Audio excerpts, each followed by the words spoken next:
దేవునికి స్తోత్రం కలుగునుగాక. అందరూ బాగున్నారా? ఎవరి మీదైతే మనకు హృదయంలో కష్టంగా ఉందో అతనితో మాట్లాడి సమాధాన పడాలి. అతను దానికి ఎటువంటి ప్రతిస్పందన చూపుతాడు అనేది మనకు అనవసరం. మనం మాత్రం వినయ మనసుతో సమాధాన పడాలి. ఈ విషయంలో మనం ఉద్దేశపూర్వకంగా ఆలస్యం చేస్తే సమాధాన పడే సమయం మరలా రేపు మనకు దొరకపోవచ్చు.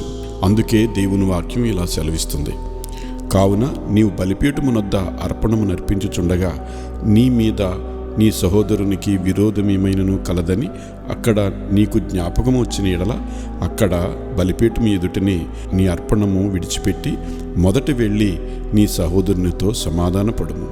అటు తర్వాత వచ్చి నీ అర్పణము అర్పించుము. మత్తయి సువార్త 5వ అధ్యాయం 23-24 వచనాలు.